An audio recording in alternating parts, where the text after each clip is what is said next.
नमस्कार my dear friend, SPS study point के इस यूट्यूब प्लेटफॉर्म पे एक बार फिर से आप सभी का बहुत-बहुत स्वागत है। आज की इस वीडियो के माध्यम से हम BSc first year first semester botany की क्लास लेकर के आए हैं, जिसमें आज दोस्तों हम प्रीवियस ईयर क्वेश्चन पेपर पर चर्चा करेंगे। और ये क्वेश्चन पेपर दिसंबर 2023 सत्र का है, यानी 23 सत्र में ये आयोजित कराया गया था। किसके अंतर्गत? तो ये एनईपी 2020 के अंतर्गत, यानी सभी का जो नया नवीनतम पाठ्यक्रम है उसी के पूरे पैटर्न पर आधारित है ये क्वेश्चन पेपर। और आप सबको इस क्वेश्चन पेपर को पूर्णतः देखना चाहिए, क्योंकि इस पेपर के माध्यम से आपको पूरा पैटर्न समझ में आएगा कि आपके जो क्वेश्चन पेपर में आने वाले हैं, जो बनने वाले हैं, जिसमें आप एग्जाम देंगे, वो किस प्रकार से आएंगे, कितने नंबर का पेपर रहेगा, इसमें पेपर का जो टाइटल है वो क्या रहता है, इसमें दोस्तों प्रत्येक क्वेश्चन कितने सेक्शन में बटा होता है, क्वेश्चन का हिंदी इंग्लिश दोनों लैंग्वेज में होते हैं या नहीं होते हैं, इन सभी डाउट को मैं ये क्लियर करूंगा। तो सबसे पहले तो मैं ये बता दूं कि ये बॉटनी मेजर कोर्स के लिए है, और जिनका माइनर बॉटनी है उनके लिए भी ये पाठ्यक्रम होगा। कुछ विश्वविद्यालय में माइनर का सिलेबस अलग है, लेकिन अधिकांश विश्वविद्यालय में मेजर और माइनर के सिलेबस सेम ही है। ठीक है, तो बॉटनी के लिए ये बहुत ज्यादा इंपॉर्टेंट है। स्टार्ट करेंगे आज की इस क्लास को, और सभी लोग दोस्तों वीडियो को लाइक शेयर जरूर कर दीजिएगा। पेपर टाइटल की बात करेंगे तो बॉटनी का जो पेपर टाइटल है वो है माइक्रोबायोलॉजी एंड प्लांट पैथोलॉजी। ये आपका पेपर टाइटल है। ठीक है, यानी कि बुक आप जब जाएंगे मार्केट में बुक लेने तो आप बॉटनी ही बोलेंगे कि बीएससी, हमें BSc first year first semester botany की बुक चाहिए। तो आपसे शॉपकीपर पूछेगा भाई किस पब्लिकेशन की चाहिए, तो आप चाहे ठाकुर पब्लिकेशन का ले लें, या फिर आप जो है सेंटम पब्लिकेशन का लें, या आप कृष्णा पब्लिकेशन का लें। बहुत सारे पब्लिकेशन हैं, उनके बुक आप ले सकते हैं। ठीक है, और पेपर टाइटल तो आपका रहेगा microbiology and plant pathology. Okay, अब बात करते हैं मेन जो आपका है कि ये क्वेश्चन पेपर कितने घंटे का होता है। तो दोस्तों अब आपका जो पेपर होगा, यानी कि 2025 सत्र से अब आपके जो पेपर कराए जाएंगे उसमें जो टाइम दिया रहेगा वो 2 घंटे का, यानी 2 घंटे में आपको इस प्रश्न पत्र को हल करना रहेगा। मैक्सिमम मार्क्स आपके रहेंगे 75, यानी 75 नंबर का बॉटनी का पेपर आपका लिखित में कराया जाएगा। ओके, इतनी चीज क्लियर है। प्रश्न पत्र आपका हिंदी और इंग्लिश दोनों लैंग्वेज में रहेगा। आप चाहे जिस विश्वविद्यालय से बिलोंग करते हो, अब हम एक आध यूनिवर्सिटी का नाम नहीं लेंगे जहां पर केवल इंग्लिश में ही आता है, बाकी सभी विश्वविद्यालय में, यहाँ तक है 98% विश्वविद्यालय में जो प्रश्न पत्र होंगे वो हिंदी और इंग्लिश दोनों लैंग्वेज में कंबाइंड रहेंगे। ओके, अब बात कर लेते हैं कि प्रश्न पत्र जो लिखित पैटर्न का रहेगा ये लिखित प्रकार का है, यानी कि जहां पर रिटन मोड में एग्जाम होते हैं वहां का ये प्रश्न पत्र है, लिखित मोड वाला। और ये लिखित पैटर्न पर 3 सेक्शन में प्रश्न इसमें पूछे जाते हैं, और हर सेक्शन का अलग अलग क्राइटेरिया है, अलग अलग इनके निर्देश हैं। तो हम वन बाय वन करके सभी निर्देशों को पढ़ेंगे और आपको समझाने का प्रयास करेंगे, क्योंकि जब आप एग्जाम टाइम में जाते हैं तो आप लोग त्रुटि कर देते हैं, आप लोग निर्देश को नहीं पढ़ते हैं, डायरेक्ट आप पेपर सॉल्व करने लगते हैं। और जब आप निर्देश नहीं पढ़ेंगे तो आपको ये नहीं पता चलेगा कि इस सेक्शन के अंतर्गत हमें प्रश्न कितने करने हैं, कितने शब्द में लिखने हैं, और प्रत्येक क्वेश्चन कितने नंबर का होगा। तो सबसे पहले हम शुरुआत करेंगे सेक्शन ए के प्रश्नों के साथ। सेक्शन ए यानी खंड आ। खंड आ आपका जो होता है वो very short answer type question का होता है, जिसे हिंदी में कहते हैं अति लघु उत्तरीय प्रश्न। ये आपका अति लघु उत्तरीय प्रश्न का सेक्शन होता है। ठीक है, और इस सेक्शन के जो निर्देश हैं उसको पढ़ेंगे। इसमें दिया गया नोट, माफ कीजिएगा, answer all 5 question, each question carry 3 mark, very short answer is required not exiting 75 words. कह रहा है कि सभी 5 प्रश्न, यानी कि ये सेक्शन जो होता है सेक्शन ए, ये अनिवार्य होता है, और आपको सभी 5 प्रश्नों के यहाँ पर उत्तर देने होते हैं। प्रत्येक प्रश्न जो होता है वो 3 अंक का होता है, और अधिकतम 75 शब्द में उत्तर लिखने होते हैं। लेकिन अब शब्द सीमा भी कम कर दी गई है। वेरी शॉर्ट वाले सेक्शन में जो प्रश्न के आंसर करने होंगे वो 50 शब्द में करने होंगे, और 3 नंबर का आपका प्रत्येक क्वेश्चन रहेगा। अब हम बात करते हैं क्वेश्चन की। तो पहला प्रश्न इसमें है कि explain the holistic development of modern science and technology. आधुनिक विज्ञान व तकनीकी को संपूर्ण विकास के संदर्भ में समझाइए। ये आपका पहला क्वेश्चन आया हुआ था, तो ये रिपीटेड क्वेश्चन नहीं है, ये ध्यान रखेंगे।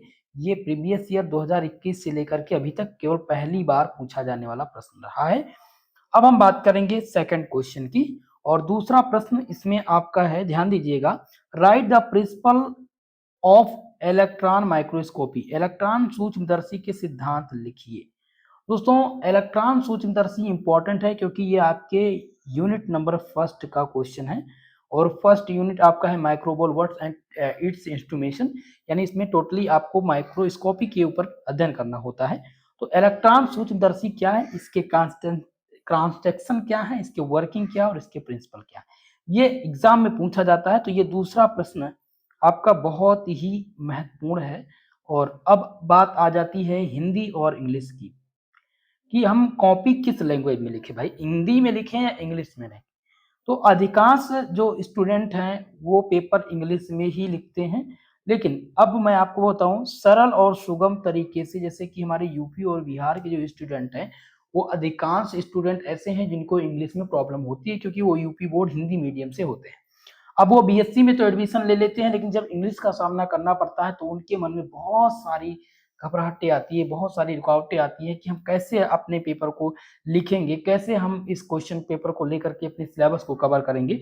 तो उसके लिए एक बहुत ही सरल तरीका हमने निकाला है कि आप दोनों लैंग्वेज कंबाइन करके लिखें, हिंदी प्लस इंग्लिश आप कंबाइन करें।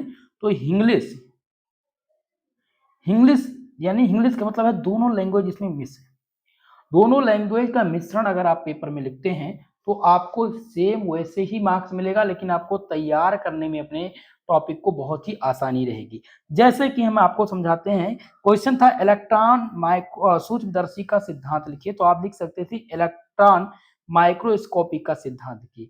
इलेक्ट्रॉन की स्पेलिंग तो आपको पता होगा, माइक्रोस्कोपी भी आप लिख सकते हैं, सिद्धांत हो सकता है आप प्रिंसिपल को आप नहीं लिख सकते, प्रिंसिपल क्या है, तो आप सीधा लिख सकते हैं कि इलेक्ट्रॉन सूक्ष्मदर्शी का सिद्धांत क्या है। ठीक है, जैसे यहां पर दिया गया वायरल कल्चर, तो वायरल कल्चर पर एक टिप्पणी लिखिए। तो viral culture right A short note on viral culture, या इसी को आप लिख सकते हैं कि वायरल कल्चर पर एक संक्षिप्त टिप्पणी लिखिए। तो हिंदी में अगर आप लिखेंगे, लेकिन कुछ आप लैंग्वेज जो है इंग्लिश का भी इसमें मिक्स करते रहेंगे, तो ये आपके लिए अच्छा होगा। कैसे लिखना है ये मैं आपको एक विस्तृत वीडियो बना करके उसमें पूरा डिटेल से समझा दूंगा आपके पेपर टाइम के पहले ही, तो आप सारी चीजें समझ जाएंगे। ठीक है, चलिए अब तीसरे क्वेश्चन इसमें था कमेंट अपॉन, कमेंट करना है। पहला आपका है वायरल कल्चर, विषाणु कल्चर क्या होता है। दूसरा क्वेश्चन आया था बैच कल्चर। ये दोनों क्वेश्चन इस बार नए पूछे गए थे, तो इनको हम रिपीटेड टैब पर नहीं डालेंगे, रिपीटेड नोट नहीं करेंगे। अगला हम बात करेंगे चौथे क्वेश्चन की। चौथा क्वेश्चन इसमें आपका है दोस्तों, write the general character to true fungi, सत्य कवक के सामान्य लक्षण लिखिए। तो ट्रू कल्चर, ट्रू कवक नहीं पूछा जाएगा, सत्य कवक इसमें नहीं आएगा। ठीक है, आपको क्या करना है, कवक के सामान्य लक्षण को लिख लेना है और कवक का रिप्रोडक्शन तैयार कर लेना है, यानी सेक्सुअल और एसेक्सुअल रिप्रोडक्शन दोनों। ठीक है, अगला आपका पांचवा क्वेश्चन देखेंगे, और इसमें पांचवा क्वेश्चन था कि right A short note on, संक्षिप्त टिप्पणी लिखनी थी। किस पर लिखनी है, तो पहला आपका दिया गया है कि दो भारतीय वनस्पत शास्त्री का योगदान। ठीक है, तो दो भारतीय वनस्पत शास्त्री जिसमें प्रोफेसर बीरबल साहनी बहुत ही मोस्ट इंपॉर्टेंट है, ये खूब पूछे जाते हैं, तो इनका आपको तैयार करना है। ये इंपॉर्टेंट है भाई, आप चाहे सिद्धार्थ यूनिवर्सिटी से हो, या आपका डॉक्टर राम मनोहर लोहिया अवध यूनिवर्सिटी हो, वीर बहादुर पूर्वांचल विश्वविद्यालय से हो, या छत्रपति शिवाजी महाराज कानपुर विश्वविद्यालय से हो, MJPRU बरेली विश्वविद्यालय के स्टूडेंट हो, आजमगढ़ से हो, बलिया विश्वविद्यालय से हो, बनारस विश्वविद्यालय से हो। ठीक है, आप सब के लिए भाई बहुत ही मोस्ट इंपॉर्टेंट रहेगा ये सारी चीजें। अगला देखिए, दूसरा इसमें था शॉर्ट नोट लिखने था, इसमें था कीमोटैक्सिस। कीमोटैक्सिस भी नया है, तो इसमें आपको कीमोटैक्सिस छोड़ देना है इसको। ये नया क्वेश्चन है, रिपीट नहीं होता है, एक आध यूनिवर्सिटी इसको पूछती है। अब हम बात करेंगे सेक्शन नंबर बी, और सेक्शन नंबर बी में जो प्रश्न होते हैं आपके वो शॉर्ट आंसर टाइप क्वेश्चन होते हैं, जिन्हें आप लघु उत्तरीय प्रश्न कहते हैं। और इस प्रश्न की जो शब्द सीमा निर्धारित है वो 200 शब्द है। 200 शब्दों में आपको इस सेक्शन के प्रत्येक क्वेश्चन का आंसर करना होगा। और अब इस सेक्शन के प्रत्येक क्वेश्चन के लिए आपको 10 नंबर मिलेंगे, यानी 10 नंबर का प्रत्येक क्वेश्चन रहेगा। 2023 और 24 में 7.5 नंबर का यह प्रश्न था, लेकिन अब प्रश्न जो है बढ़ा दिया गया है प्रश्न का नंबर। ठीक है, अब बात करते हैं प्रश्न की। प्रश्न इसमें है प्रश्न नंबर 6, जो कि है draw a well labelled diagram of structure of bacteria and plasmid. जीवाणु व प्लाज्मिड का नामांकित चित्र बनाइए। तो ये इंपॉर्टेंट हो सकता है इस बार के लिए आपके एग्जाम में आना। ठीक है, तो इसको आप रिपीटेड नहीं मानेंगे, मोस्ट इंपॉर्टेंट क्वेश्चन के तौर पर नोट करेंगे। 7वां क्वेश्चन है कि describe the recombination in bacteria. जीवाणुओं का पुनः संयोजन समझाइए। तो ये दोस्तों 2021 सत्र, 22 सत्र और 25 सत्र, ये 3 वर्ष लगातार रिपीट होने वाला प्रश्न रहा है। तो इसको भी आईएमपी की तरह नोट करेंगे, इंपॉर्टेंट की तरह नोट करेंगे। अगला 8वां क्वेश्चन था कि draw the outline of protocol for mushroom cultivation. Mushroom उगाने हेतु प्रक्रिया की रूपरेखा दीजिए। तो मेरे भाई ये भी आपका बहुत ही इंपॉर्टेंट क्वेश्चन है। मशरूम एंड लाइकेंस, ये आपका 5वां यूनिट है। ठीक है, जिसमें आप मशरूम एंड लाइकेंस के बारे में पढ़ेंगे। और मशरूम से क्वेश्चन अलग प्रकार से ही बन सकता है कि मशरूम क्या है, मशरूम की खेती पर संक्षिप्त टिप्पणी लिखिए, या भारत में पाए जाने वाले विभिन्न प्रकार की जो मशरूम की प्रजातियां हैं उन पर आप एक शॉर्ट नोट दीजिए। तो ये आपके इंपॉर्टेंट हैं।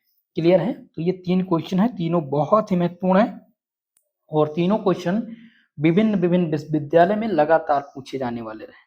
ओके, चलिए अब हम बात करेंगे सेक्शन सी के प्रश्न की। और सेक्शन सी जो आपका होता है वो डिटेल्ड आंसर टाइप आंसर होता है, जिसमें आप विस्तृत उत्तरीय प्रश्न, जिसे लॉन्ग टाइप यानी लॉन्ग आंसर टाइप क्वेश्चंस के नाम से जानते होंगे।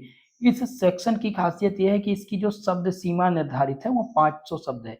500 शब्दों में आपको प्रत्येक क्वेश्चन के आंसर यहाँ पर करने होंगे। और यहाँ से अब आपको केवल और केवल एक क्वेश्चन करना रहेगा। कुछ विश्वविद्यालय में 2 प्रश्न करना है और कुछ विश्वविद्यालय में 1 प्रश्न करना है। और प्रत्येक क्वेश्चन के जो आंसर के लिए आपको नंबर मिलेंगे वो 15 नंबर का प्रत्येक क्वेश्चन आपका रहने वाला है। क्लियर है? चलिए अब 9वां प्रश्न इसमें है लॉन्ग टाइप का, ये पहला प्रश्न है और पूरे प्रश्न पत्र का 9वां क्वेश्चन है। Write the distinguishing characters of Ascomycotina. Ascomycotina के विभेदन लक्षण को आप समझाइए। तो ये क्वेश्चन दोस्तों एस्कोमाइकोटिना ये 2021 सत्र से लेकर के और 2025 सत्र में केवल कुछ विश्वविद्यालय द्वारा पूछा गया है, यानी 1 से 2 बार ये रिपीट हुआ है। तो ये रिपीटेड क्वेश्चन नहीं है, लेकिन आपके पाठ्यक्रम में है। ठीक है, तो इसको हम छोड़ देंगे, इसको मैं इंपॉर्टेंट की तरह से नहीं लेकर के चलूंगा। अगला क्वेश्चन देखूंगा 10 नंबर प्रश्न, और 10 नंबर क्वेश्चन था कि describe the deficiency mechanism with special reference of phyto alexin. Phyto alexin के संदर्भ में बीमारी सुरक्षा कार्य प्रणाली का उल्लेख कीजिए। तो ये भी रिपीटेड नहीं है, ये रिपीटेड की तरह से नहीं आने वाला है, तो इसको भी आप ड्रॉप कर दीजिएगा, छोड़ दीजिएगा। चलिए नेक्स्ट क्वेश्चन की तरफ बढ़ते हैं और अगले क्वेश्चन को यहाँ पर समझने का प्रयास करते हैं। नेक्स्ट आपका है 11 number question, explain the principle and significance of centrifuge. Centrifuge का सिद्धांत व उपयोगिता लिखिए। ठीक है, सेंट्रीफ्यूज बहुत ही महत्वपूर्ण क्वेश्चन है, आपके पहले यूनिट का ही प्रश्न है। माइक्रोस्कोपिक और सेंट्रीफ्यूज ये पहले यूनिट के अंतर्गत ही आपको पढ़ना होता है और ये प्रश्न लगातार सभी विश्वविद्यालय में बनते रहते हैं, तो इसीलिए ये इंपॉर्टेंट है। इसको आप इंपॉर्टेंट की तरह से नोट डाउन करेंगे। ठीक है, सभी लोग इसको इंपॉर्टेंट तरह से नोट डाउन कर लीजिएगा। चलिए अगले क्वेश्चन की चर्चा किया जाए। 12 नंबर क्वेश्चन है कि डिफरेंशिएट द फॉलोइंग, निम्नलिखित में विभेद करना है इनमें से। और पहला आपका इनमें क्वेश्चन जो है वो है नॉस्टॉक एंड वॉलवॉक्स। नॉस्टॉक और वॉलवॉक्स पे आपको यहाँ पर विभेद बताना है। फिलहाल विभेद यानी अंतर स्थापित करने के लिए कुछ ही यूनिवर्सिटी पूछती हैं। वॉलवॉक्स क्या है ये आप तैयार कर लीजिएगा। इसमें इंपॉर्टेंट इतना है कि वॉलवॉक्स क्या है, संक्षिप्त टिप्पणी आप तैयार करके जाएं या अभी से ही तैयार करें, तो ये इंपॉर्टेंट आपके लिए होगा। ठीक है, अगला क्वेश्चन है कि gram positive and gram negative bacteria. Gram positive और ग्राम नेगेटिव बैक्टीरिया क्या है? दोस्तों आपको बता दें, ग्राम पॉजिटिव और ग्राम नेगेटिव जो बैक्टीरिया है ये ग्राम स्टेनिंग यानी ग्राम अभिरंजक क्या है। ग्राम अभिरंजक में जो बैक्टीरिया है वो दो प्रकार की हैं, कौन कौन सी हैं, ग्राम पॉजिटिव और ग्राम नकारात्मक यानी नेगेटिव बैक्टीरिया। ये इंपॉर्टेंट है, इनको आप रिपीटेड भी मानेंगे, इंपॉर्टेंट भी मानेंगे, इसीलिए इसको ट्रिपल स्टार से मैं यहाँ पर इंडिकेट कर दे रहा हूँ, क्योंकि पेपर में खूब पूछा जाता रहता है। अगला आपका है light and electron microscopy. Light microscopy और कंपाउंड माइक्रोस्कोपी, ठीक है। लाइट माइक्रोस्कोपी और कंपाउंड माइक्रोस्कोपी ये दोनों का सेम कार्य है, सेम नाम है। और इलेक्ट्रॉन माइक्रोस्कोपी क्या है, इन दोनों में अंतर आपको स्थापित करना है। इलेक्ट्रॉन माइक्रोस्कोपी के दो प्रकार हैं, कौन से हैं, टीईएम ट्रांसमिशन इलेक्ट्रॉन माइक्रोस्कोपी और एसईएम स्कैनिंग इलेक्ट्रॉन माइक्रोस्कोपी, ठीक है। ये दो प्रकार की माइक्रोस्कोपी हैं और इनको आगे हम जब चैप्टर पढ़ाएंगे कल से तो आपको वहां पर देखने को मिलेगा। लेकिन इम्पोर्टेंट आपको क्या पढ़ना है, इनमें अंतर नहीं आपको करना है, आपको क्या करना है, लाइट और इलेक्ट्रॉन माइक्रोस्कोपी की टॉपिक को अच्छे से तैयार कर लेना है। क्लियर है। चलिए अगला क्वेश्चन देखते हैं और प्रश्न नंबर 13 जिसमें है कि निम्नलिखित पर टिप्पणी कीजिए। अब इनमें पहला आपका है कि right rust of crucifer. Crucifer का सफेद रस्ट क्या है, इस पर संक्षिप्त टिप्पणी लिखिए। तो ये नोट डाउन मत कीजिएगा, इसको ड्रॉप कर दीजिएगा। ये प्रश्न न्यू है और कुछ ही विश्वविद्यालय में आया हुआ था, ये रिपीट नहीं हुई है।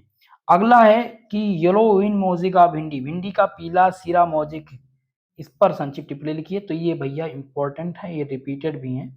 ये आपके लास्ट यूनिट का प्रश्न है जिसमें आप भिंडी के पीले सिरा मोजक रोग देखेंगे। इसी में late blight, early late blight potato पे आप देखेंगे। और red rot of sugarcane यानी गन्ने में जो रेड रॉट का रोग लगता है, जो सड़न रोग लगता है, उस पर आपको उनके कंट्रोल, रोकथाम और उसके डिसीजेस के बारे में बताना रहता है।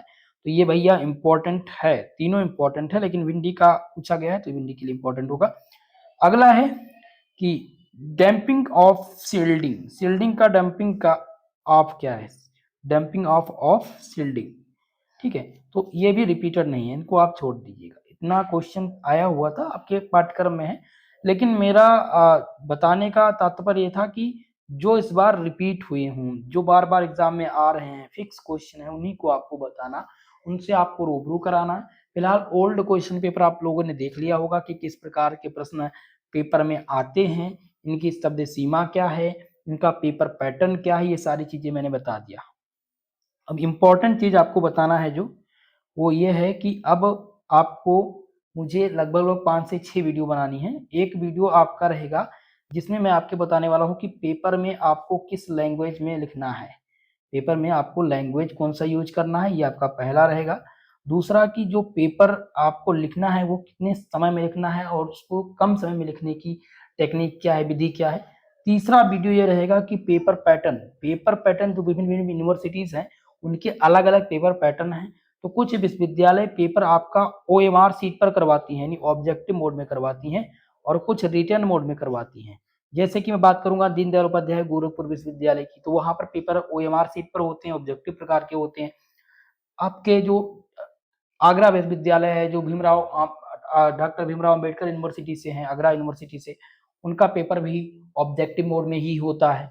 डॉक्टर राम मनोहर लोहिया अवध यूनिवर्सिटी में रिटर्न टाइप के प्रश्न आते हैं। कुछ विश्वविद्यालय हैं जैसे कि राजा महेंद्र प्रताप अलीगढ़ यूनिवर्सिटी, वहां पर भी OMR सीट पर MCQ प्रकार का पेपर कराया जाता है। लेकिन कुछ यूनिवर्सिटी ऐसी हैं जिनका इवन एंड ऑड के आधार पर पेपर होता है, इवन सेमेस्टर और ऑड सेमेस्टर। अब इवेंट सेमेस्टर क्या है, इवेंट सेमेस्टर में आपका जाता है सेमेस्टर सेकंड, सेमेस्टर 4 और सेमेस्टर सेकंड 6। और सेमेस्टर में आपका जाता है सेमेस्टर फर्स्ट, सेमेस्टर थर्ड और सेमेस्टर 5। तो इवेंट और ऑड आधार क्या है, इसमें क्या होता है कि कुछ यूनिवर्सिटी इवेंट सेमेस्टर जो होते हैं उनके पेपर OMR पर करवाती हैं, ऑब्जेक्टिव प्रकार के करवाती हैं। और जो ऑड आपका है, ऑड में क्या कराती हैं कि ऑड सेमेस्टर में वो अपना पेपर रिटन मोड में करवाती है, लिखित प्रकार का करवाती हैं। अब इसमें कौन कौन सी यूनिवर्सिटी शामिल है जो इवन और ऑड के आधार पर पेपर करवाती हैं, तो उनमें आपका पहला हो गया सिद्धार्थ यूनिवर्सिटी, MJPRU बरेली विश्वविद्यालय, आपका जो ये कानपुर विश्वविद्यालय है, कानपुर विश्वविद्यालय में भी आपका OMR सीट पर ही होता है। मां शाकंभरी विश्वविद्यालय में भी आपका इवन एंड ऑड के आधार पर पेपर होता है। बाकी आप बनारस विश्वविद्यालय से हैं तो वहां पर भी इवन एंड ऑड के आधार पर ही पेपर होता है, लिखित के मोड में ही कराया जाता है, ठीक है। ऑब्जेक्टिव और लिखित मोड में पेपर होते हैं। तो ऐसे ही बहुत सारी यूनिवर्सिटीज हैं और कुछ यूनिवर्सिटी में फिक्स होता है कि उनका ऑब्जेक्टिव ही होगा, उनका लिखित ही होगा। तो इसको मैं समझाऊंगा। बाकायदा आपकी सभी डाउट को क्लियर करूंगा। अगर आप हमारे साथ जुड़ गए हैं, बिल्कुल निश्चिंत रहिए, आपका पाठ्यक्रम भी कंप्लीट करा दूंगा। दिसंबर में आपके पेपर होने हैं और दिसंबर माह के पहले ही आपके महासंग्राम रिवीजन करा के सारी चीजें क्लियर करवा देंगे। ठीक है, बस अभी आप थोड़ा सा सपोर्ट करेंगे क्योंकि मेरा एक्सीडेंट हो गया था, मैं वर्क प्रॉपरली नहीं कर पा रहा हूँ। मुझे भी बहुत ज़्यादा गलानी होती है कि मैं आप सबके लिए वर्क नहीं कर पा रहा हूँ। आपके कमेंट देखता हूँ, आपके मैसेजेस देखता हूँ, तो कहीं न कहीं मेरे मन में भी पीड़ा होती है कि मैं क्लास नहीं ले पा रहा हूँ। लेकिन दोस्तों मैं विवश हूँ, मैं क्या करूँ? मेरे साथ जो हुआ वो आप सबको पता ही हुआ है। मेरा एक लेफ्ट हैंड भी फ्रैक्चर है, मेरी कॉलर बोन भी फ्रैक्चर है, लेकिन फिर भी मैं आप सबके लिए वर्क कर रहा हूँ। तो आप सबसे यही निवेदन करूँगा कि सपोर्ट ज़रूर बनाए रहिएगा और आशा करता हूँ कि आप सब मेरी भावनाओं को समझेंगे, जो मेरी प्रॉब्लम्स हैं उनको समझेंगे। ठीक है? तो वीडियो को लाइक शेयर ज़रूर कर दीजिएगा। बाकी आप सबके जो भी कमेंट होंगे, जो भी आपकी क्वेरीज़ है, वो आप कमेंट बॉक्स में कमेंट करके हमसे पूछ सकते हैं और मैं आपको जल्द ही जल्द सारी चीज़ें सुचारू रूप से चलाने का प्रयास करूँगा। आज के लिए मेरे दोस्त इतना ही, मिलते हैं किसी नेक्स्ट वीडियो में। तब तक के लिए जय हिंद, जय भारत।